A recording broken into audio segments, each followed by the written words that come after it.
है श्री गुरु चरण सरोज रज। जय जय जय हनुमान गोसाई कृपा करम गुरुदेव की नाई। सिर्फ पाठ करने से काम होगा? गुरुदेव के चरण में प्रीति रखो तो कल्याण हो सकता है। भगवान ने जब देखा है कि ब्राह्मण पत्र लेकर के आए तब रुक्मिणी से मिलने के भगवान गए, अन्यथा नहीं जाते। विप्रदेन सुन संत हित लिन मनुष्य अवतार निज इच्छा निवृत्तनु माया गुण गोपा। तो भगवान द्वारकाधीश बने हैं, द्वारकाधीश भगवान बन करके रुक्मिणी को ले आए और रुक्मिणी महारानी का धूमधाम से द्वारका में विवाह हुआ। बोलिए श्री द्वारकाधीश भगवान की जय, श्री रुक्मिणी वल्लभ भगवान की जय, श्री रुक्मिणी महारानी की जय। तो हमारे मन में भी जैसे रुक्मिणी महारानी भगवान को प्राप्त करने के लिए सुंदर पत्र भेजी, व्याकुल होकर के सुंदर सुनवतामते, उसी प्रकार जब भगवान की कथा को सुन करके हम हृदय में बिठाएंगे और ऐसे गुरु भगवान के माध्यम से भगवान के पास पत्र प्रेषित करेंगे तो भगवान को आना ही पड़ेगा।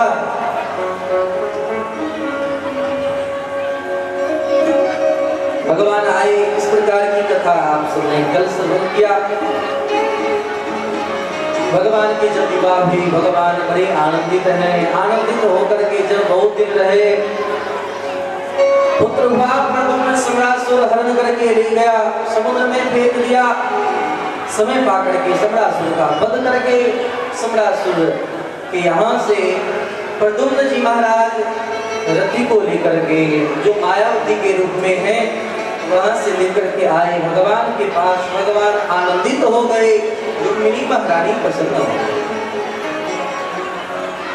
एक समय पंखा कर रही थी रुक्मिणी महारानी, भगवान बैठ करके हास परिहास कर रहे थे। देवी तुम मुझसे विवाह क्यों की?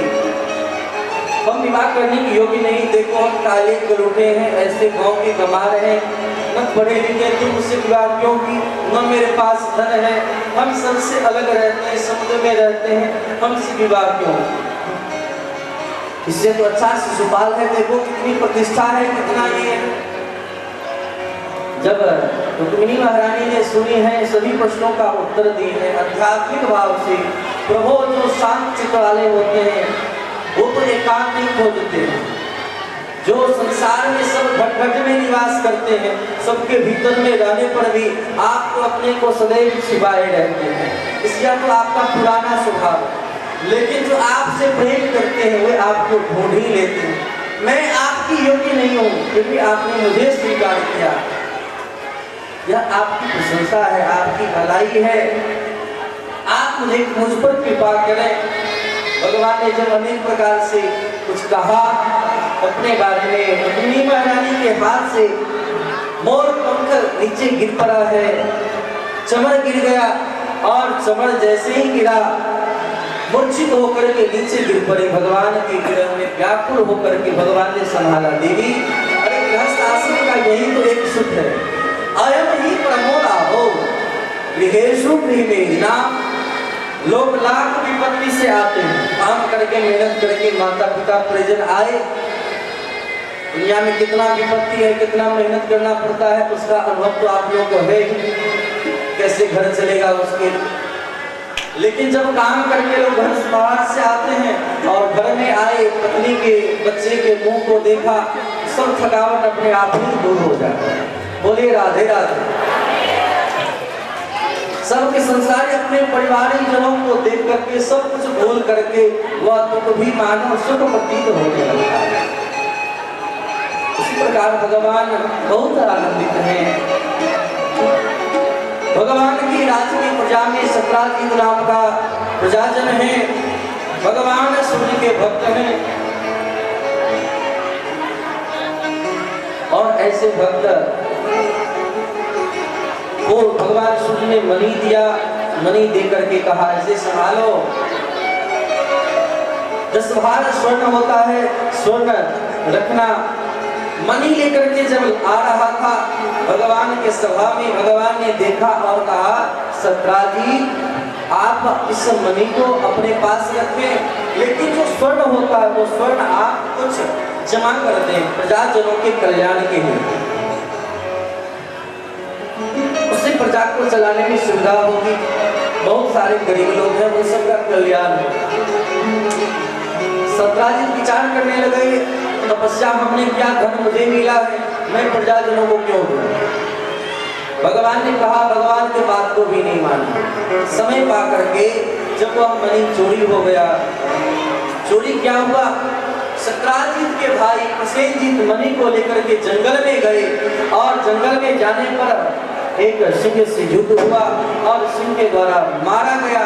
मणि लेकर के सिंह भागा है और जब भागा आगे जामवंत जी से युद्ध हुआ। जामवंत जी उस मणि को लेकर के अपने गुफा में चले गए और गुफा में जाकर के अपनी पुत्री जामवंत जी को खेलने के लिए दी। जो द्वारकावासी भगवान को भगवान क्या अपने सर्वस्व धन मानते हैं, लेकिन आज सब मिलकर के भगवान को ही चोर बना दिया। भगवान को चोरी करने का आदत पहले से थी, आज भगवान चोरी कर दिए हैं। जनता तो ऐसी ही है, इलेक्शन हो रहा हो, सब लोग सोचते हैं उनको वोट देना है, लेकिन रात में ही कैसे बिगड़ जाए बात, किधर सब लोग मोड़ ले ले, कुछ नहीं कह सकते।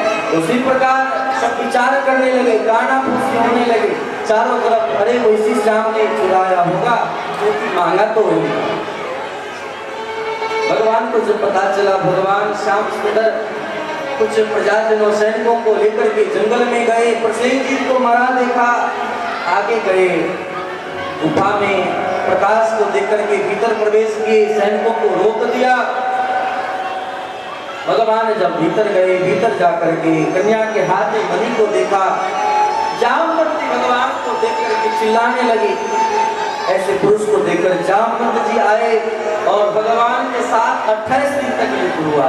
जब युद्ध हुआ, जब जामवंत जी परास्त हो गए, तब भगवान के चरण में गिर पड़े, बोले प्रभु मैं पहचान गया, आप मेरे राम हो।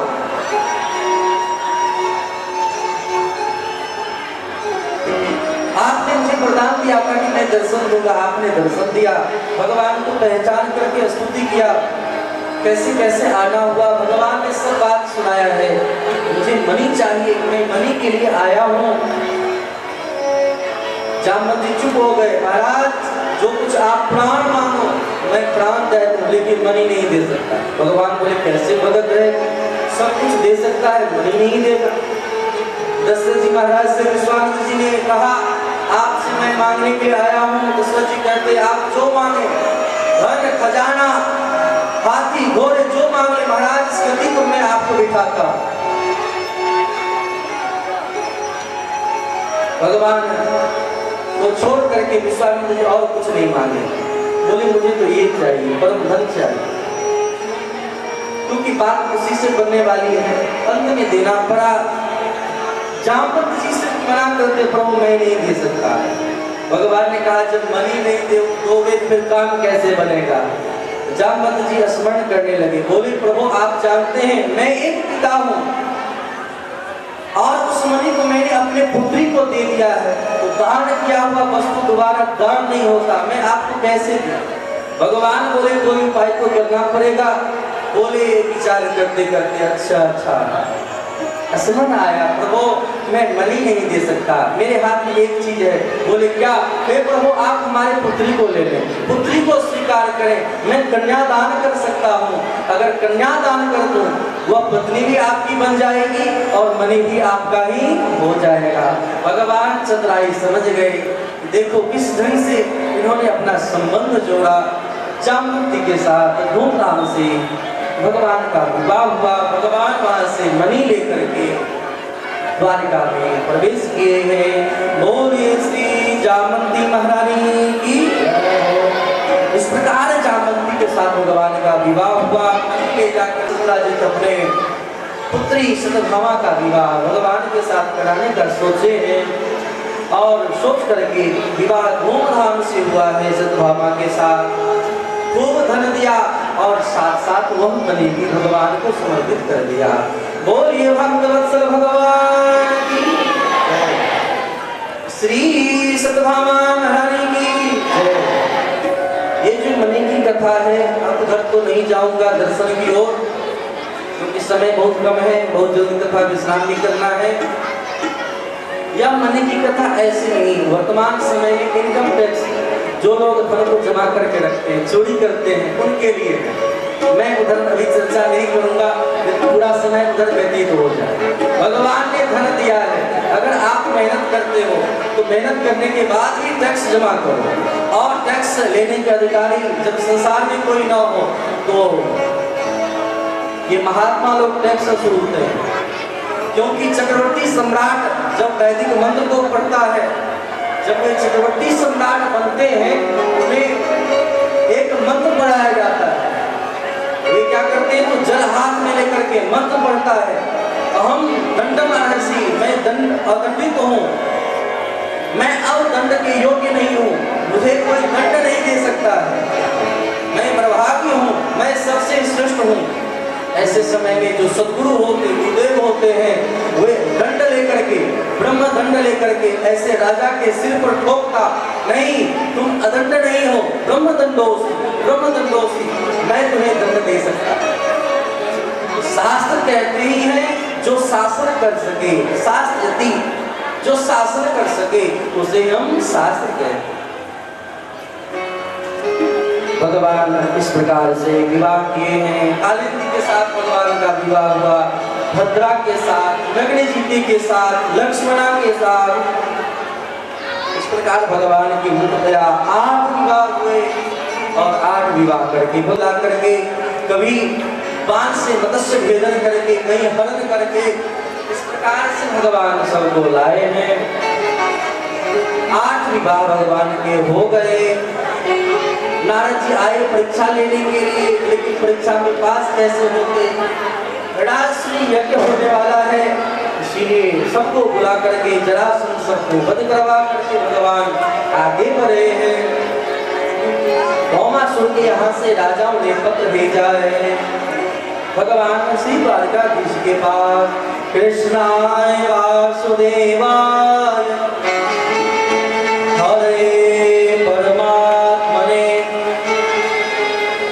क्लेशनाशाय गोविंदाय नमो। भगवान के चरण कमल में निवेदन किया, प्रभु हमारे कष्ट को दूर करें। हम लोग दुखी हैं, भौमासुर ने बंदी बना करके रखा है। भगवान उनके वचनों को सुन करके गिरा हुए सैनिकों को लेकर के, सैनिक सब जाकर के जब भौमासुर के साथ भयंकर युद्ध किया, भौमासुर को बंदी बना करके लाया है। भौमासुर को वध करके राजाओं को मुक्त कराया गया। और भौमासुर के यहाँ 16,100 राजकुमारियां बंदी खाने में बंद थी। भगवान को जब भगवान ने निकाला है, ऐसे बंदी खाने से निकाल करके उन देवियों से कहते, देवी अब सब तुम अपने अपने घर को जाओ, ध्यान दे। राजकुमारियां, वे कुमारियां कहती, प्रभु अब मुझे कौन स्वीकारे, अब मेरे माता पिता स्वीकार नहीं करेंगे, ना कोई परपुरुष मुझे स्वीकार करेगा, मैं कहाँ जाऊं, क्या करूं, मेरा कोई सहारा नहीं, मेरा कोई न सहारा बिन तेरे, घनश्याम सवरिया मेरा कोई न सहारा बिन तेरे, घनश्याम सवरिया मेरा कोई न सहारा बिन तेरे, घनश्याम सवरिया मेरा कोई न सहारा बिन तेरे, घनश्याम सवरिया।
पुकारते हैं और भगवान ऐसे भगवत भक्तों को मिलेगा। भगवान सबको लेकर के गए हैं, सबके साथ भगवान ने विवाह किया। लोग नहीं जानते भगवान किस समय में और कैसे भक्तों पर अनुग्रह किया, कब विवाह किया। लोग मजाक में बोलते भगवान ने इतना विवाह किया। भगवान कब स्वीकार करते? जब वह भगवत भक्त स्वीकार करता है, जब जानता है, जब भगवान को पुकारता है तो भगवान विवाह करते